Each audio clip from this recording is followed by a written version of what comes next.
welcome back to PA Chalk Up. I'm your host Manny, and today we have Anthony. Hi, Anthony. How are we doing? Good morning. Great. How are you? Yeah, As I'm saying good. I'm saying good morning. I know we're in different time zones, but I guess it's technically still morning where I am. yeah, yeah. For me, it's 5, but you will be morning for you. Thank you so much for coming on today. Again, we've spoke on the phone for a couple minutes, and again, I just love that we can all connect and sort of bounce ideas off each other and different principles, methods, and all. So excited to get into this episode today. But if you can let us know who you are, what you do, and how you got to where you are. As a strength coach and a business owner, my time is quite limited. My favorite part about being a coach is the fact that I get to interact with athletes and be with athletes and really coach them. That's why I use TeamBuildr. I remember the days of searching for exercises, manually typing them in, and spending hours on spreadsheets and organizing my programs. This tends to be quite tedious and a lot of time consuming, which meant that I wasn't able to coach as much. So now for my business, TeamBuildr is a non-negotiable. It's an all-in-one programming platform that lets you create and deliver workouts to your athletes just in a few clicks. With TeamBuildr, I can customize programs, track athletes' progress in real time, and generate performance reports. My athletes get full ownership of their progress and can even share feedback on how they felt the session's going. Having this in place actually gives me more time to coach and be with my athletes. If you're ready to take your next step in your programming, give more time to your athletes, head over to teambuildr.com and use promo code PAChalkup, that's PACHALQUP, and start your 30-day free trial. Yeah. My name is Anthony. My last name is Morando. I am from Malden, Massachusetts. Malden's about 4 miles north of Boston. I currently live in East Grand Forks, Minnesota. So as of right now, my title, my duty is a general manager of Sanford Sports in Grand Forks, North Dakota. So we have a facility here in North Dakota, and we're a part of a health system, and we have 5 other facilities in the region throughout the state of North Dakota and Minnesota. So I, definitely have had a, a different path coming from Massachusetts, moving to the Midwest.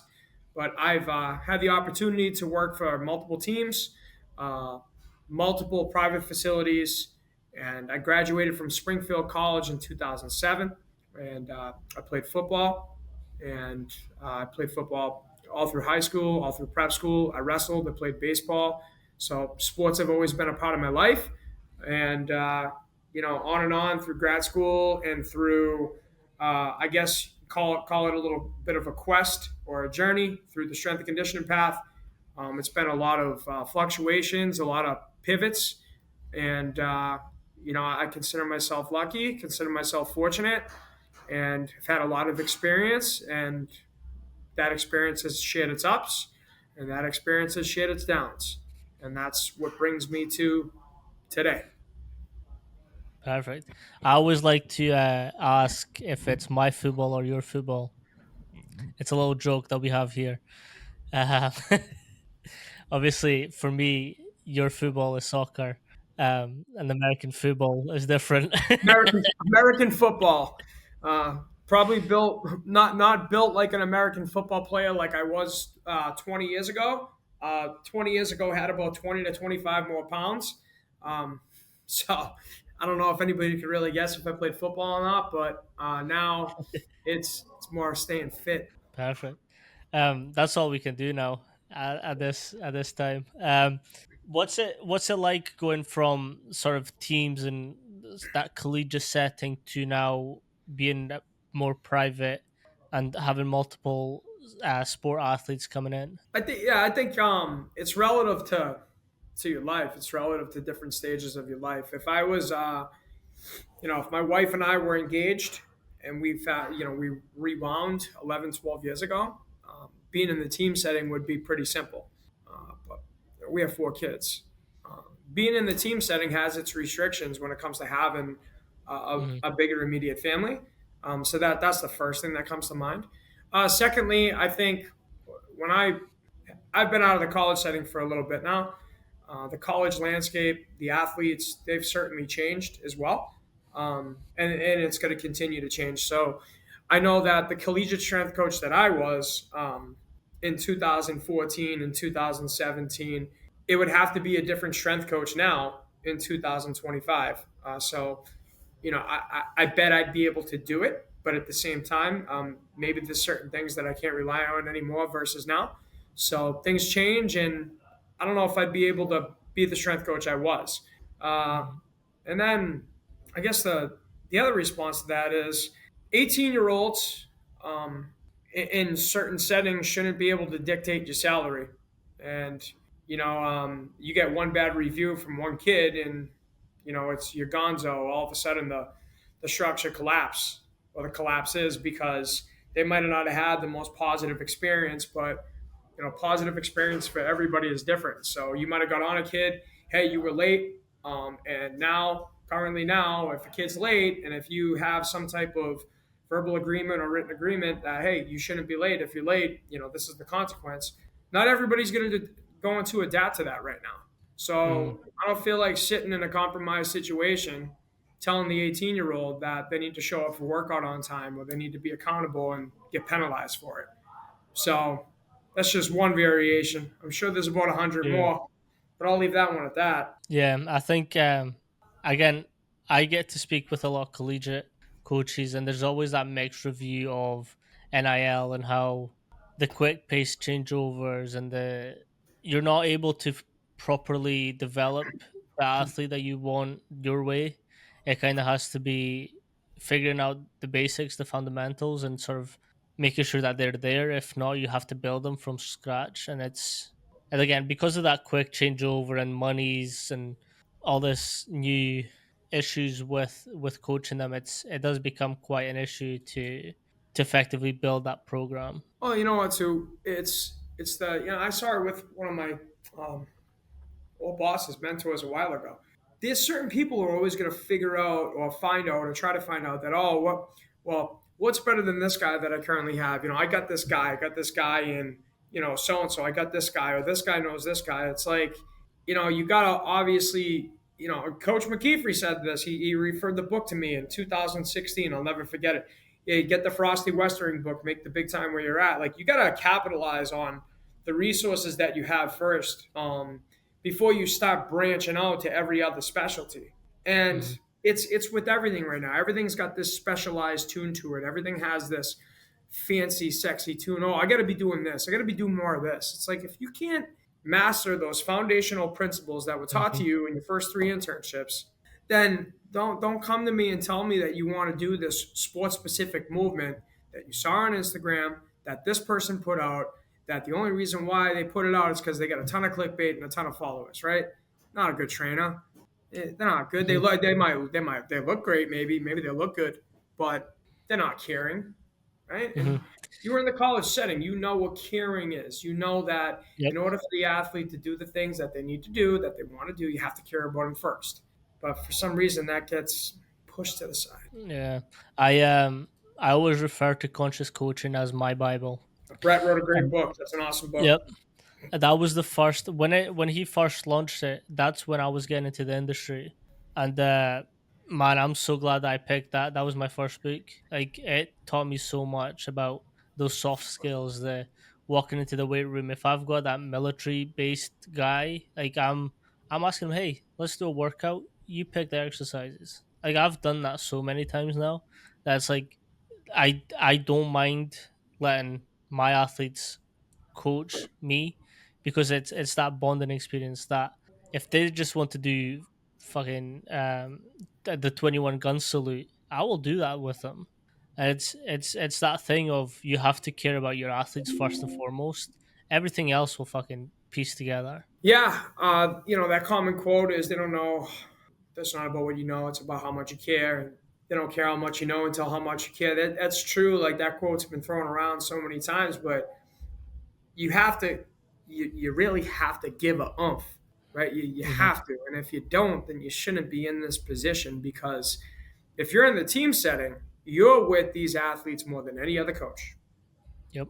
So you might as well create good relationships first because if you don't, It's going to be a you could have a quick tenure at whatever university you're at, right? Eh, And then in the private setting, I mean, it flows the same way in the private setting too. You still have to build It's relationships. It's no it's ancient much more secret. important. Yeah, Yep.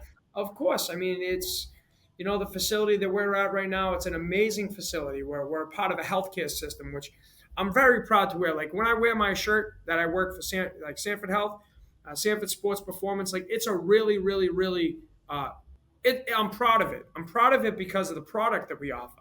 It's not like I'm Mhm. walking around going, "Hey, I'm a trainer." I don't even consider. I don't even. I don't know. More than a trainer for sure. But I'm proud of what we do. We try to improve the human condition, right? And we have a clinical setting in our facility. We're a performance-based facility as well. So we blend that continuum of care well, and it serves to upgrade the human condition, regardless of what road the human is walking into or from, rather, when they walk into here. This is something that we kind of spoke about, and it's one of the ways that we got connected was through the episode I did with. Kyle. It's sort of that thing where again our jobs as in private sector, they're so guided by how we present our product. Again, at the end of the day, we are salesmen in the sense that we need to sell them health. But if we can't show that we care about them, they're not coming back. We're not getting a paycheck. And it's that thing where although it's it's just important to care and to give a fuck about who you have coming in. Um, you did also touch on the health part of Sanford, and I was wanting you to touch a little bit back on that and talk about how the S&C comes in contact with this health and sort of PT avenue that you also have. Yeah, I think first in response to that, Manny, it's still taboo for the medical or clinical piece to work with the performance piece. Now it's gotten.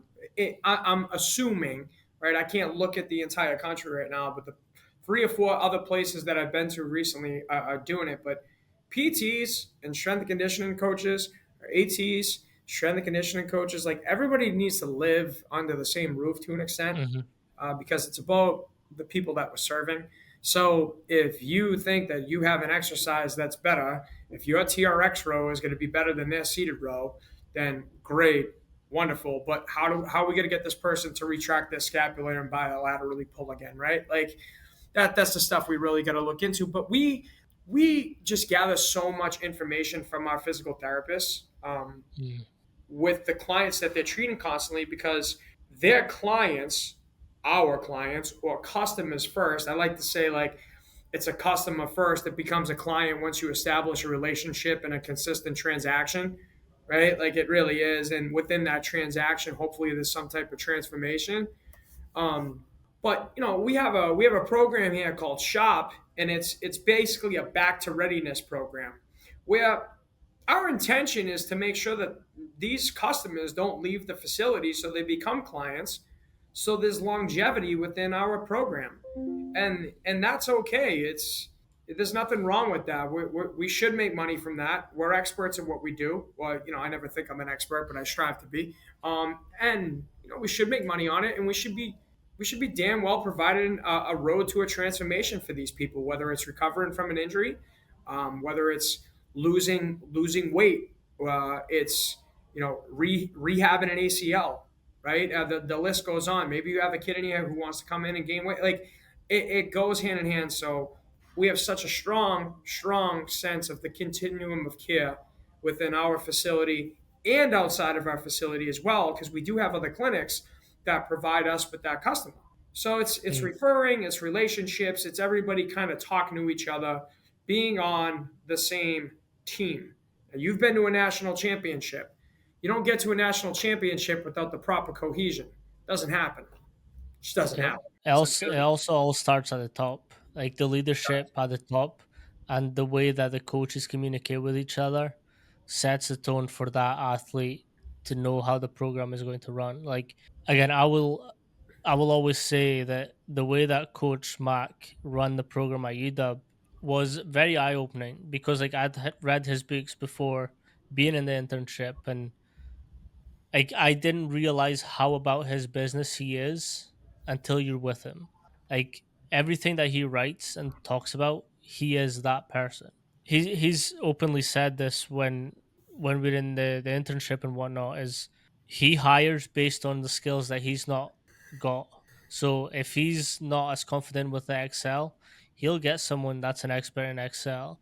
If he wants a meathead in that gym and someone that will motivate the athletes to push and grind, he's got someone in there. Like he has coaches in that are very expert at this one thing to build a program. And like even his interns follow the same structure. Like every intern will have a skill that he's wanting to develop, he's wanting to push. At the end of every internship, he sits you down and is like, I think you will have success in this area of SNC. I think you'll have success in that area of SNC. And like it's up to us to then like either take his advice or scrap it. But like he's been long enough in it to know what's about to happen.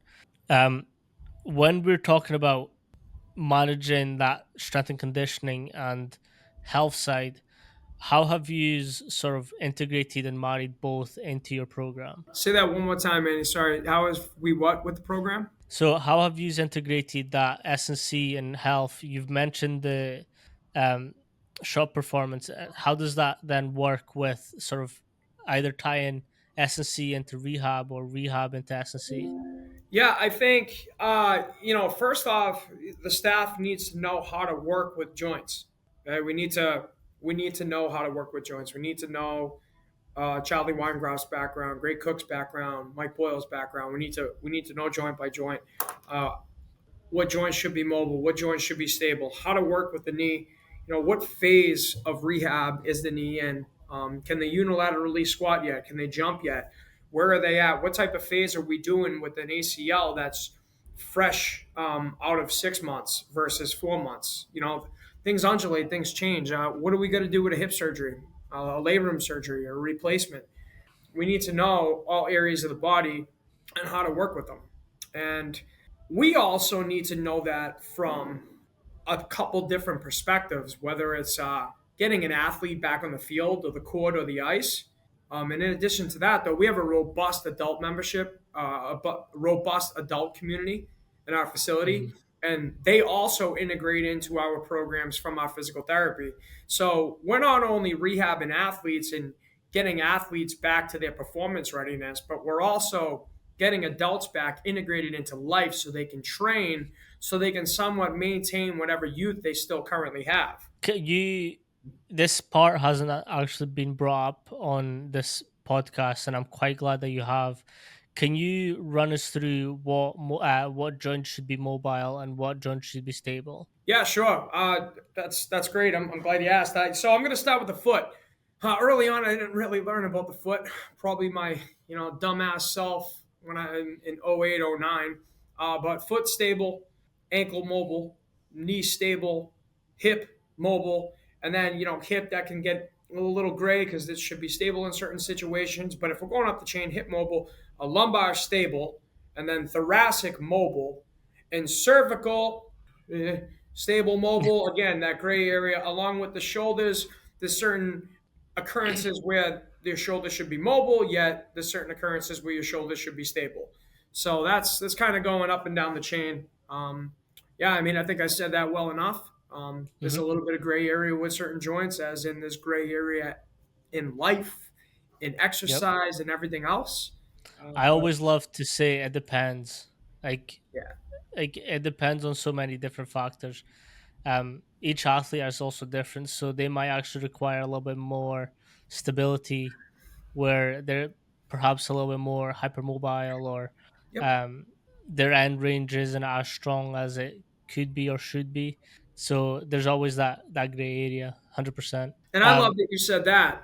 I love that you said that, Manny, because then, even if you can just identify that, say somebody's got really mobile hamstrings. Like I've worked with a lot of hockey players, a lot of hockey, Or and the internal. yeah, and with the hockey players that I've worked with and being mentored by a couple of the greatest coaches I believe in the world, you start looking for these individual things, and you start saying, "Wow, A goalie's adductors, their long adductors are really, really, really mobile, but their short adductors are really, really, really tight. And then you start dealing with Janda syndrome and you start looking at all the stuff with hockey and you go, boom, mind blown. I can individualize a goalie's training plan. Hmm. Right? And it's not that they're not lifting or they're not participating in the common lift, but if you can give them a couple tidbits, a couple extra things to do, or a couple things less to do, they Hmm. feel like you put in the extra effort and you got yourself not only a relationship and credibility, but you got yourself a pretty kick ass program now because it's tailored. Yep, 100%. I love bringing this up, and it's something I've so at my head I have to do a bunch of stuff all the time, and that's how my brain likes time. Um, so I was learning to program and code websites, and one of the first lessons that they teach is the rubber duck method. I don't know if you've ever heard of it, No, keep but going. it's a method that you buy a rubber duck, and that rubber duck is always on your desk. And since I learned that trick, there's always a rubber duck on my desk. But it's this theory that if you're having sort of issues with the program that you're running or the program that you're programming, and you can't quite justify or find your mistakes in that program, you speak to this rubber duck and go through and walk through the program. So by the end, it's like in the example of coding, it's you tell the duck your whole code lines and you try and identify where your mistake was. So it's the same. I run the same for my programs. So I will at the end I review each session I review and I'm like, okay, this is what happened. This is what could have been better. This is what was great. And it's that thing where you're conversing, you're speaking out loud about these potential avenues to be better or to identify some things that you could have done better. Cool, I like it. I just wrote down rubber duck. Yeah. It's Yeah. it's honestly like I've always had a rubber duck, and there was another coach, his name's Albert. He was at Yale and his roommate was a computer science major, and obviously they had the rubber duck theory, but he also now has a rubber duck every desk that he has. His is a little bit better because it's got the Yale logo, but that's the specifics. Gotcha. But Cool. it's the thing that, and I'm wanting to bring it back to a point that we want to talk about. It's like you you would be doing yourself a disservice if you just looked and learned from S&C.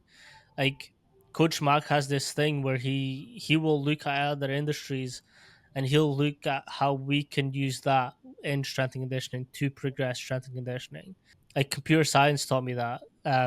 Again, just being a human taught me the caring element of it, and how we would like to be dealt with is how I deal with my athletes.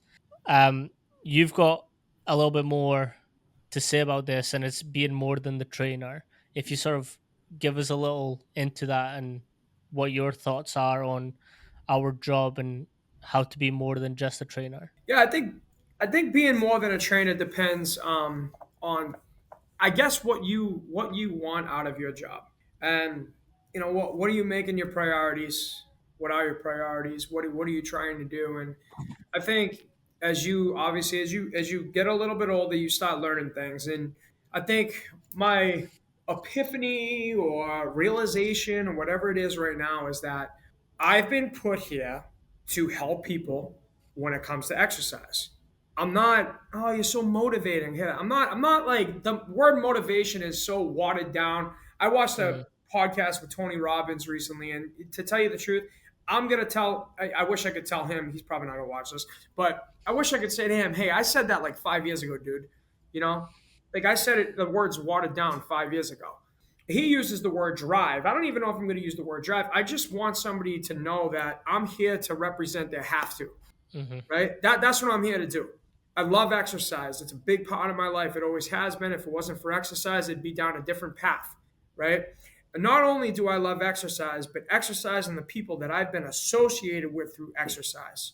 That's where I come to life.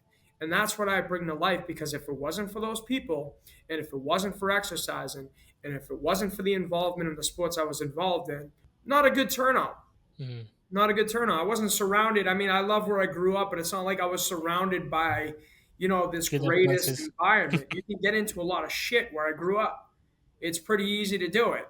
And, I have a great family, um, but still, you can deviate off that path really fast. So, more than a trainer is what I'm saying right now. Like that inner feeling that I have when it comes to exercise and how it's intangible, and how if you exercise or if you don't exercise, you always regret it when you don't, and you never regret it when you do it.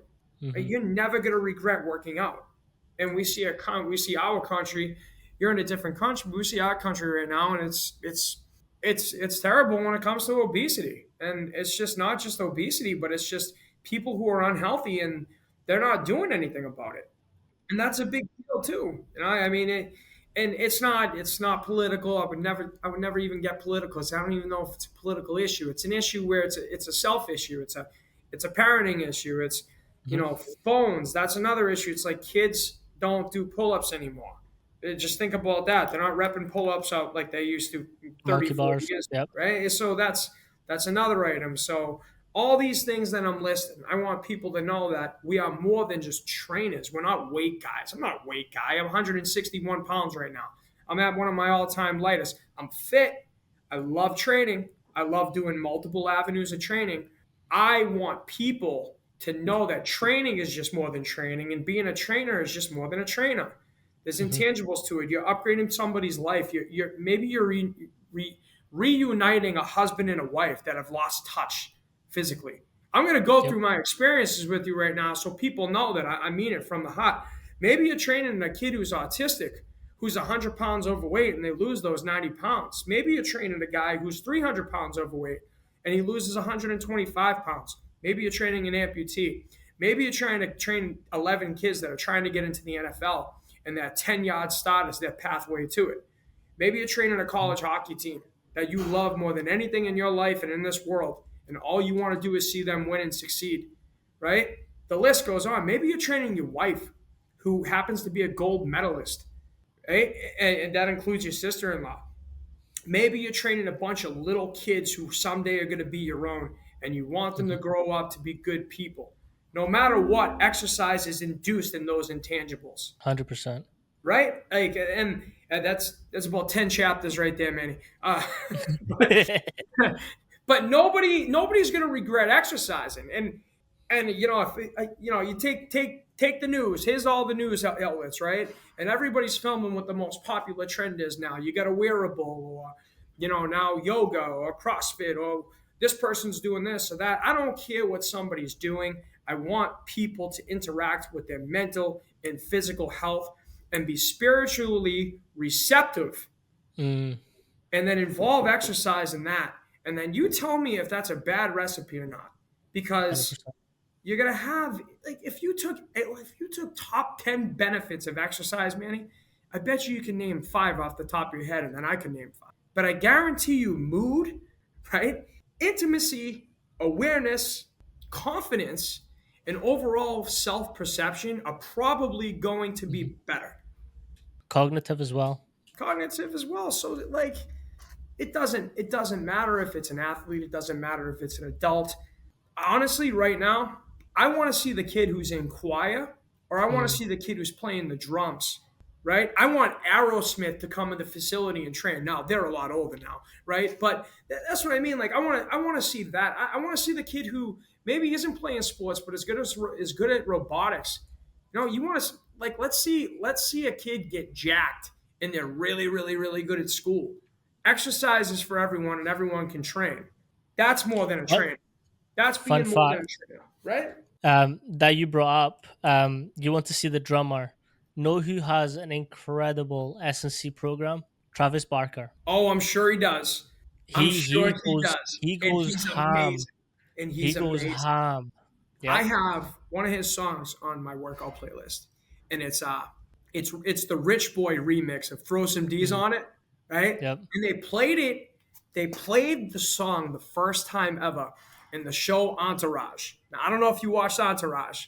No, I've not. But Mark Wahlberg produced it. I'm a Boston kid, so I'm going to be biased to that. But I'm watching Entourage, and it used to. HBO has come out with some great shows, and I really like the show because it reminded me of me and a few of my friends. And I'm watching the show, and I'm hearing it's a sneak preview for like I think it's like season 7, and I'm hearing "Throw Some D's on It" by the singer Rich Boy, and I'm hearing this rock and this drums in the background. I'm going, "That's Travis Barker," He's got and a very unique style. he's amazing, amazing. Um, Another thing that you kind of touched on that I don't know if you know who Lachlan Walmon is. He's a strength and conditioning coach in Australia. Say that again, Well, Lachlan. What? Walmon, I'll pull his page up. Oh, Um, yeah, he's in pull up. Australia, and he was on the pod, and we were talking about this concept of caring for more than just what your athlete is in there for. And what he means by that is like, and I to be fair, we connected on this because we both do it. But if I've got an athlete, I have this weekly question. Like week one could be as simple as asking like, what's your favorite ice cream? Week two is like, what's your favorite film? What's your favorite series? And they'll sort of develop that by the end of this sort of couple months. My question will tell me more than just who you are. So one that I love is, if you were stranded on an island, what three things would you bring with you? Again, someone said a plane. I was like, kind of defeats the purpose, but I get it. Kind of, yeah. But it sort of like guides you to this. But what Lachlan was talking about was like, you cannot be caught up with being this professional. You have to give your athletes like pieces of string so they can pull, so they can know you as well. As soon as I ask these questions, they'll ask me these questions, and I'll tell you my story. And then it sort of becomes this back and forward with, as soon as they say, "Oh, I my hobbies are X, Y, Z," I don't mind taking time out of my day to going home, researching a little bit about this topic, so I can at least conversate with this athlete or client about what their interests are. And it goes back to that thing of being a human, being that friendly face that they can also talk. And then that develops into having the open door policy, where my door will always be open for anyone to walk in and talk about their day, about their time. There was an athlete that I was coaching, and he came into the weight room. He wasn't himself. Like, you know that feeling when you know someone's there, but it's like there's something off with them, but you can't quite put your finger on. So I was like, "What's wrong with you today? Like, is everything okay? Did you sleep well? Did you eat enough?" And he was like, "Yeah, yeah, I'm fine." Session keeps going. I was like, "We've got this coming up. Are you feeling okay for it?" I was like, "Yeah, coach, just having some family issues." I was like, "Okay, got it. Let's reduce the load a little bit. I still want you to push that intent, but let's back off load a little bit." And again, at the end of the workout, he came up to me. He was like, "Thank you for that, coach. Like, I know we didn't talk about anything, but it made me realize that you are here for more than just me being an athlete." And it's that thing of, you have to give a shit. But you have to, and you have to be able to listen. Mm, If you don't listen, you can't respond properly. And I'm listening I'm taking in everything you're saying right now. And yeah, you have to be able to listen to them. You also have to have the eye for the details. And on top of all that, too, you said you got to be a good human. You have to be able to know those intangibles. Like mm, something's clearly off. And if you're not observing constantly in the weight room, then you're not coaching. So to me, yep, that's just a great way of coaching, right? You're a coach. I mean, we're coaches. We're trying to move the vehicle from point A to point B. Dan John said that, and the only way we're going to do that though is if we continue continuity and connection. I mean, if you don't have the connection, you don't have anything, hmm, right? And yeah, you it's the art of coaching, it's continuity and coaching, and reducing that load probably took the edge off a little bit for that hmm. individual. And It was an 85% week as well. yeah, how many how many reps? That's the question. It was a quad session, Okay, 5 so tiers. it's a good lift. There was a lot. Yeah, it's a good lift. There was a lot. Coach Sachin, he was on one of the very early episodes. He's a private facility as well. I'll pull him out. Um, but he has, and since then I've like, yeah, that's that's an amazing way of doing it. And it's like the fist bump um at the start of every session. Like that will tell you more about how the athlete is coming than any readiness test that you can do to a Yeah, certain degree. Like if a kid comes up and just gives you a half-ass bump when they're usually like solid on it, you're like, tell me yeah. more. Kind of like doing a. It's kind of like doing a dynamic warm up with 12 to 16 exercises versus doing a hour and a half screening on somebody. I've got an interesting way of looking at motivation. I know you spoke about Tony Robertson and how the term motivation is watered down. I like to look at it as intent, and it's that principle of you have to do what you love intentionally, and you have to work out intentionally, even if you're not feeling well. If you at least, I like this principle of, say we've got 85% for the week. But you come in and you've not slept well, you've had an argument with your family, whatever else has happened, you're not feeling it. But if I say, okay, give me an RPE of 85% for how you're feeling, that I'm still happy enough that I've got the 85% and you're happy enough that the load was decreased. So it's that again, it's intentionally making sure that they're training to a set standard, but you can also have deviations and still get the same outcome. That's the way I'll look at it, anyways. That makes a really good questionnaire, right? Say Mhm. if you were to do a readiness deal on Excel or whatever software you're using, it's a good tangible to use, and you could probably use it consistently. It's a click of a button as well. So, yeah, I respect that for sure. Yeah. I used to have a questionnaire in the team setting as well, and then we had wearables where I was too, so we were able to gauge some data as well. But yeah, I think you said intent. You just ask the kids, and they might not know the answer to this yet. Why are you doing it? Why are you doing this? Not, there's a book, Start With Why. We all know that. Simon Sinek wrote it. It's not, find your why. It's Mhm. not like I'm becoming this. Find your why. It's not that. Nobody's going to respond to that. I didn't write the book. They're going to respond to, what are you doing this for? Why are you doing it? All right, cool. Here it is. You stick a post-it, whatever tool you want to use to do that. But I think what kids are, my guys now, I have a hockey team now. It's a high school hockey team. It's different than college, but I tell them that they have to stay. You got to stay on the beaten path. Mhm. Stay on the beaten path. Stay on it. And I always ask the question, or even I don't even know if it's a question, maybe, but I say to myself, like, you got to try to be the guy that you needed at 17. Mhm. I need to be that person that I needed, right? And I had a couple people like that, and they were great. Um, but I need to be that.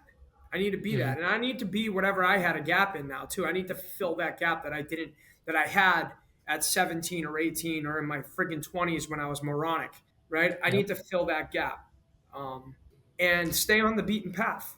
Stay Yep. on it. To touch on an earlier point and the sort of growing up and being in sort of less less fortunate neighborhoods, I was part of one of them in where I live, and my coach is the one that sort of saved me from that path. And it's that thing where he kind of knew where I was going, but he knew I really liked S&C and training with him. I was 13 at the time. So he was like, do work experience with me, which is like a module that we have in high schools here.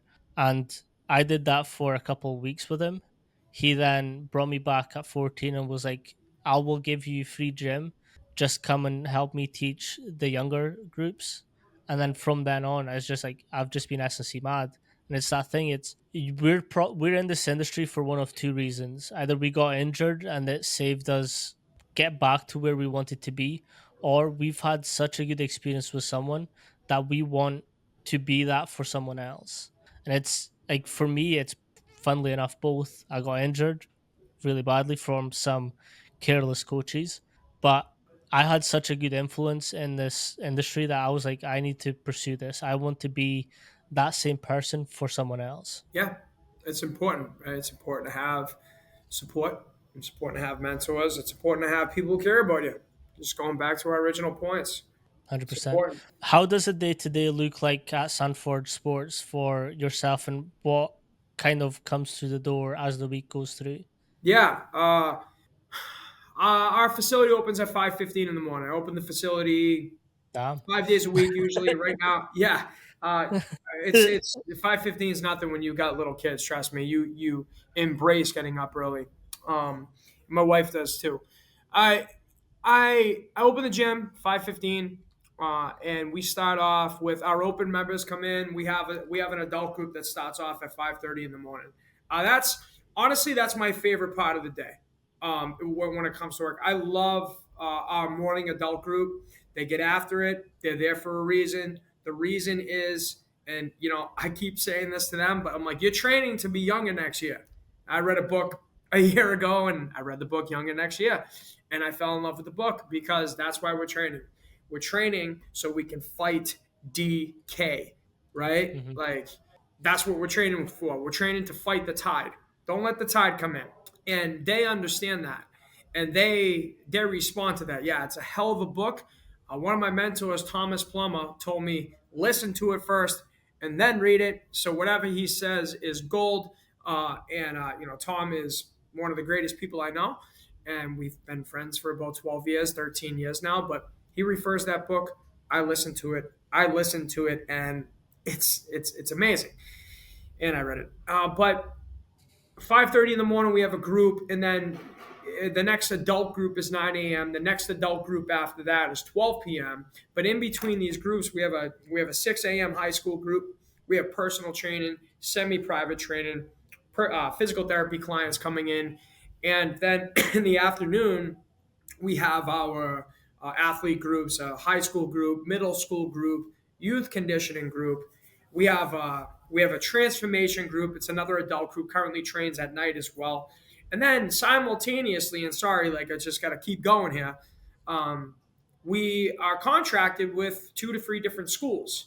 So we have Hmm. strength coaches in high schools who are representing Sanford Health, Sanford Sports, and they're serving the purpose of the social responsibility of being a health and wellness provider for the athletes in that school.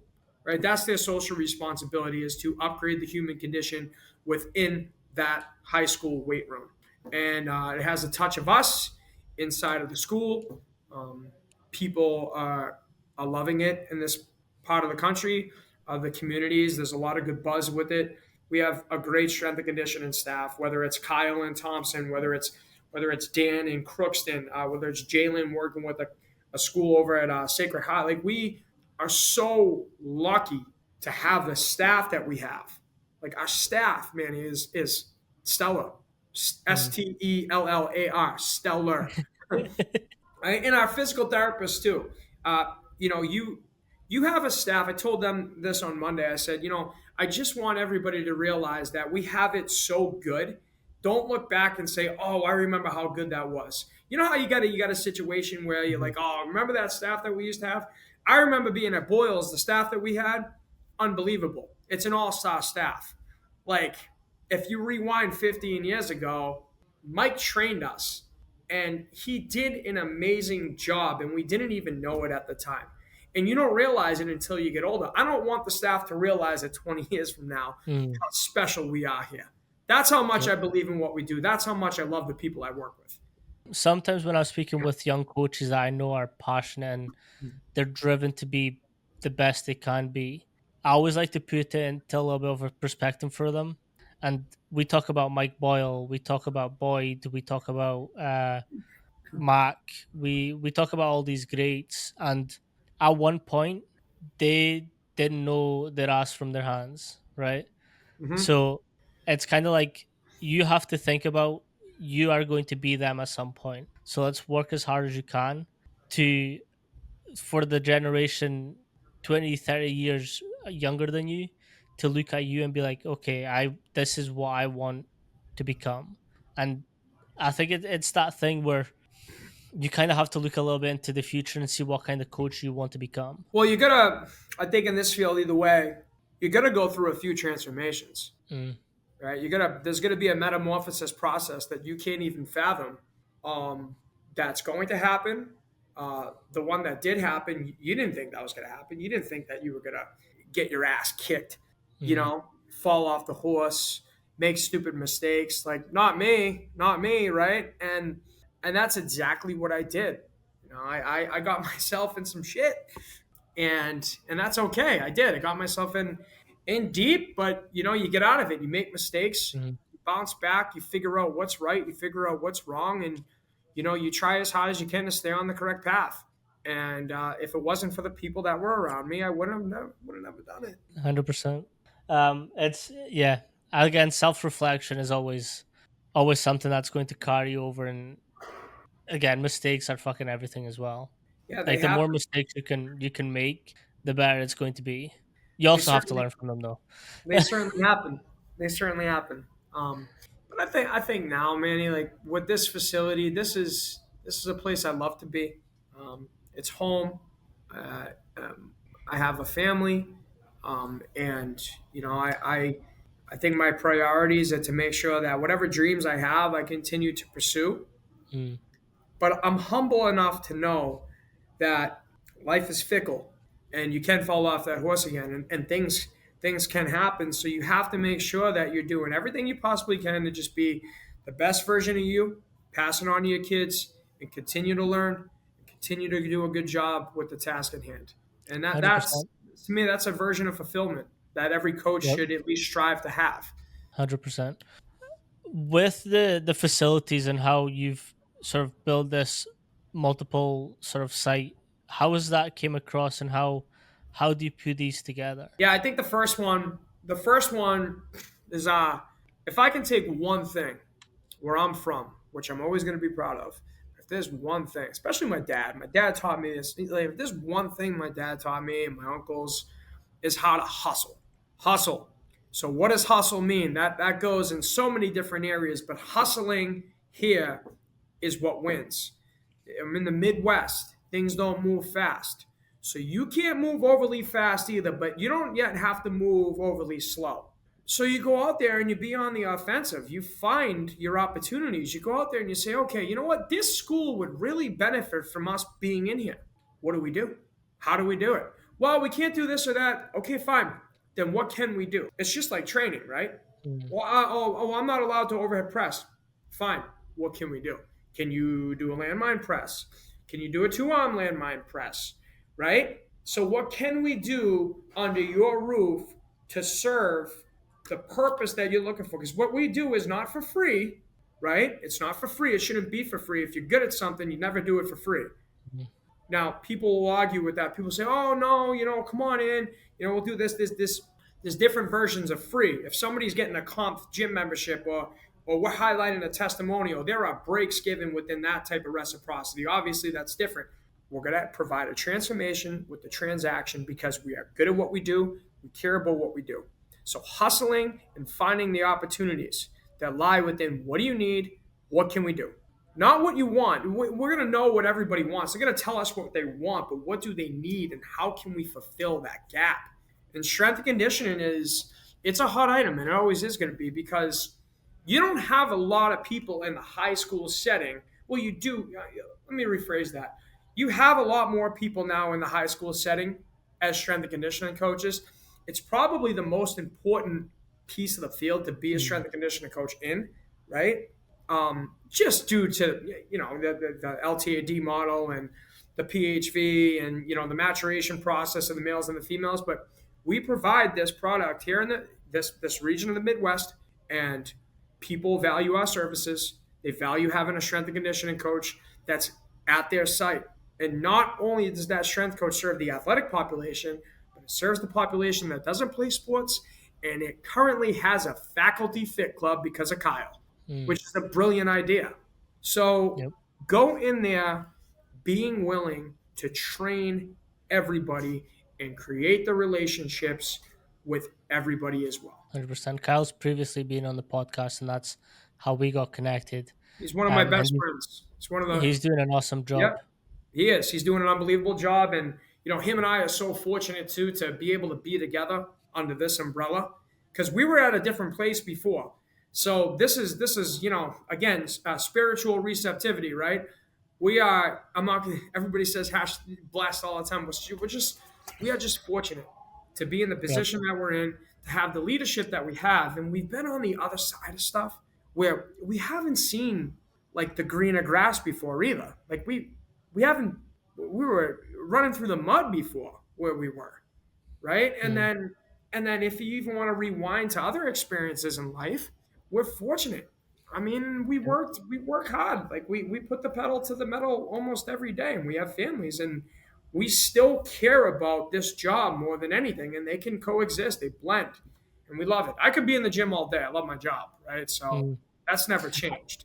I think that's one thing that separates us from every other industry is that if we don't love to be in the weight room, this job is going to suck Oh well, yeah. because like and we spend so much time in it that's like I don't even need to describe it, but if I say in the morning when you walk into the weight room, what's the first smell that you smell? Those irons, the barbells, Or like coffee. that, or coffee, or coffee. I've drunk too much today.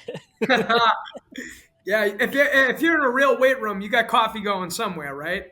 100%. Right? There's a scene in Creed, right? Stallone and Michael B. Jordan. He's going like this. He goes, "You smell that? I smell coffee." Right? And it's like yeah, like that's the perfect training environment right there. A little dock gym, maybe a leaky pipe. We don't have any leaky pipes, but dock gym, some not Folgers, maybe some local brew going on, Mm, right? Yeah, it's a hell of a morning right there. You got your I know, people in front of you. It's a great morning. 100%. And Yeah. it just it brings that again to wake up at 5, 6, 4 in the morning to come and do this. And like where you are, Minnesota, North Dakota, like it's fucking freezing. That motivation to get up and It's cold, right? It's cold, but people got to know if you're here, it's cold. There's no surprise. It gets cold, but it's just weather. yep. Makes you adaptable. It's just weather. Put a jacket on. You shouldn't, you know. Yeah, that's the thing too with this weather though. This weather is a perfect example of why you need to take vitamin D, and if you lack it because you're not going outside enough, then you need to supplement it with K and magnesium and make sure that you're getting that in you so you can be what more alert, Happy. more ready, healthier, right? That's another I live version of it. health. Yeah, into it. Not it's cold I out. live in Scotland, so Yeah, it's the same. cold out. I don't feel like working out today. 90 days later. Right? Yep. Yep. So What's one resource that you would recommend coaches look into and sort of buy into? I think I've I've had so many. If from I'm gonna give two. From a strength and conditioning standpoint, if somebody is looking to just be an overall, solid performance specialist, right? Every Day is Game Day by Mark Verstegen is it's just a great book, and it's linear, and it's a great book to follow because it shows you all the sections and contributions to a positive training regime, right? And it gives you a system that you can rely on, and if you master that system, then you can move up above the foundation after that. So that's what that book gives. It's holistic. It gives how do you warm up? How do you do pillar preparation? How do you do a dynamic warm up? Here's your med ball, plyo block. Right, here's your movement skill. Here's your speed block going into power development, going into strength one, strength two, auxiliary, ESD, conditioning, recovery. Exos is a great model, and Hmm. I also loved being an Exos employee too. They've done great. Hmm. We had a great relationship there as well. So I that'd be the watched resource. Yeah, I watched an episode on Exos in Arizona, and that facility is it's amazing. unique. It's Unique. amazing, amazing, and they're a great company, and they take care of their employees too. They took care of us, and nothing but good things to say about Exos, and I value the years that I was a part of their team. And then Nice. the second edition, the second resource I would give to people, if you haven't read Soul of a Trainer by Thomas Plummer, then it's a good idea to read that because then it gives you the essence of fitness and what's important in your life, and it hits you pretty deep, and it's you figure out really fast after reading the foreword by Dan John that fitness is a really important part of life. And at some point, you're either going to prescribe it to yourself or somebody's going to prescribe it to you. And I don't think you want to wait for somebody to prescribe it to you. Mm. So fitness is a celebration that we're alive and that we can move. That is in that book. Now there are a lot of things in that book, Manny, but that book hits hard. And when you attach emotion to fitness, you can motivate anybody. Because Mm. once you get that emotional attachment out there, it's like, hey, okay, fine, you don't want to do this? Fine. Well, you got 3 kids. Think they're going to want you to hang out for a while. So why don't Hmm. you do this? Because everything's going to get better. Yep. Like emotion and fitness need to tie into each other. If you want somebody to like really like, oh, well, I got to do this, but I'll do this in the new year. Just do it every day. Just work out every day. There's all kinds of theories out there how many times you should work out and stuff like that. Work out every day. Work out every day. Hmm. Do some type of physical activity every single day. Like not enough people are saying that. Work out every single day. Find your Yep. consistency, find that flow, and freaking go. Or get a dog. It's the same thing. I've got a cocker spaniel. Well, he's a cockapoo, but he looks like like he That is will keep you a month. moving. Yeah. Yeah, he's just hyper all the time. But But no, I yeah, agree with it. yeah, do something every day. Fight the tide. Hey, you're here. You might as well, Hmm.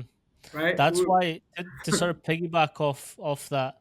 Um, that's why I love to get goal setting done with athletes as soon as they come in, because again, that's exactly what you're saying. Oh, I thought you wanted to make it pro. I thought you wanted to go to that next level. Like, if you don't want to do it, cool. But that's not what you told me in my office a couple of days ago. And it's sort of that thing of like, yeah, coach is right. Yeah, I mean, it's the truth, right? I have my wife. She works extremely hard. Um, I watched her trained for the trainer for the Olympics, right? When I look back at that, like she just did the same thing every single day, right? Like we're all in this field, like we're creatures of habit too. Like I do that. My morning is the same morning every single morning, Sunday to Sunday, right? Like I perform differently too. I need to do the same thing every day. Pro athletes, Steph Curry shoots 500 balls a day, Hmm. right? Like that's, I mean, if you are going to be great at something, you need to do that every single day. Like I train people every single day. Do I consider myself great? No. Do I consider myself aware of what I am I aware of what I'm doing? Yeah. Do I have a drive? Yeah. Am I trying to help people? Yeah. So if I can bank on those 3 things, then I'm probably going to be a half decent trainer. I It's hope. also that lived experience of doing it. I always say this, and it's something that, again, being in collegiate programs taught me is do the fucking workout, know exactly what they're going for through, so that when it starts sucking, you can motivate them for it to suck less. And I always give this example: if like we're talking about 10 10 tens, like 10 seconds on, 10 seconds off, after your first like 2 reps, it's going to fucking start sucking. Like you've got no oxygen coming into your bloodstream. Like your muscles are starting to be sore. You don't want to then do another 10, another 6, another 8, whatever it is. And as a coach, you need to be like, okay, I know you've got more in that tank. Let's fucking go. Yeah, you have to be able to push yourself. I mean, the human body it's capable of adaptation. I mean, you don't break through a threshold unless you break through the threshold, Hmm. right? And that's just it. It happens in it happens in lifting. It happens in the metabolic conditioning. I mean, it happens in everything, right? It happens in learning. If you're not reading, if you're not challenging your vestibular every day, you're not going to break through. Then you got to go to a conversation informationless, Hmm. right? You got nothing to bring to the table because all you decided to do is stream Netflix and sit in your phone all day, Yep. right? That's it. I mean, and Sunday night you want to put on a show. Hey, cool. But every night just sitting there and the same redundancy over and over. Like I like to learn. If I don't learn, I wasn't like this 15 years ago. I wasn't like this. Thought I knew everything, right? No, I mean I can't get enough of information because it's fascinating to me. Everything's fascinating to me. That Everything's what I usually say is the more I speak with people, the more I conversate, the less I actually know. and it's the truth. I think continuity, and humility is I I think that's the what's it called now? A flex. Here's a flex, right? Here's a flex. Humility is a flex. Like it You really can is. tell Like you coach young athletes. yeah, here's a flex. Here's a flex, guys. I'm going to be as humble as I freaking can, but I need you to be confident. But yeah, I mean, it's true though. If you're humble, people respect you. If people respect you, they'll run through a wall for you. Sometimes 100%. it's quick. Sometimes it takes time for that with certain athletes. Sometimes it doesn't. I've been fortunate to work with a lot of great people, to been coached by a lot of great people, and I'm going to continue to do that because I value all of it, and I value what I do, and I value the people I work for. 100%. What's one piece of advice that you would give new coaches or coaches wanting to come into this industry? I'll continue to say this. I did it on Ron's podcast too, Coach Max. Give full disclosure. Just always give full disclosure. Don't get caught in a gray area. Because even though if Yep. you think you're right, if you think you're right, or if you think you're wrong, or you're in between, just get it out there. Because if not, then you know you're gonna find yourself going down a slippery slope. So if you're in a gray area, get your stuff straight. So, I had an experience in 2015, got myself in a little bit of trouble. Things are mended now; they're fine. But it still will always be a turning point for me because it's one of the greatest lessons I've learned is to give the full disclosure. And yeah, I mean, since then I've done that, and it's really hard to keep things in for me. So if I feel like something's right, Mm, cool. If I feel like something's in between and I'm going, I don't know. I'm gonna sit on it. I sit on things for a while, but it's gonna go in the right direction, regardless of what the consequences are, because I will not get myself in the situation I got myself in before, and yep. that was due to just just not being completely disclosed. And I learned my lesson from it, and I respect the situation that happened, and I've been better for it. And I promised myself that I would never, ever, ever be that again. And I won't. Yep. And Yep. that's a fuel point for me, right? That's a fuel point. And it always will be because I'll work hard and I'll make sure that I continue to persevere over that little mountain. 100%. What's a hill that you would die on in this industry? Exercise is for everyone. That's Yep. it. Exercise is for everyone. I don't care. I don't care. The current landscape. Everybody. There's so many different things right now, right, going on with the human body, the humans in general, right? Everybody's whether it's a mental deal, a physical gap, a limitation. Everybody can train. So find a way to train. Whether it's adaptive fitness, whether you're hurt, whether you're overweight, you got to find a way to train because it's literally like you're taking a portion of your health and you're in control of it. Yep. If you're not exercising, your life is so much better when you exercise. It gets you through almost everything. Like everything. It'll get you through almost everything. Or it'll make that situation less sucky, Hmm. right? So exercise is for everybody. Everyone can train. Please, like if somebody's watching this, just spread that gospel. It's not Yep. even a gospel, it's just news. Like spread it. Everybody Hmm. should train, everybody can train. I always think of training for a life or death situation. Like if I'm getting chased, I want to outrun. I want to be stronger than that person. So What if, I what if a try to mountain survive. what if a mountain lion chases you? I'm fucked. But that's why you have to train anaerobically and aerobically, right? If you don't Yep. have that interval base in your system, it's going to be really, really, really hard to dodge a mountain lion. Yep. So, I'm fortunate that in Scotland there is none. The worst that we've got is probably pheasants. yeah, they're not going to hurt you. Um, I really appreciate you for coming on today. If you let people know what you like, where they can reach you and how they can get in touch with you as well. Yeah, sure. Sanfordsports.com is our website. You can reach out to me on Instagram at ammo33est84. The same on X. Facebook, it's just my name, Anthony Morando. Um, I try to use my social media to provide content on just why exercise is important. And I throw my little kids up there sometimes because I love them more than anything in the world. And yeah, that's it. I'm just somebody who's here trying to do a good job at what I do, trying to be the best that I can possibly be. And we are lucky to have this job, greatest job in the world to me. So love what I do. Thankful for all the people that have been a part of this little journey of mine.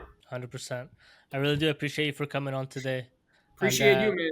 Thank Uh, you. no, all good. I love, as I said at the start, I love talking to coaches and figuring out how their program differs. And like, even if we have a difference in opinion, I've mentioned this to you before. It's like, let me try and find out why you've came to this conclusion to build your program the way you have.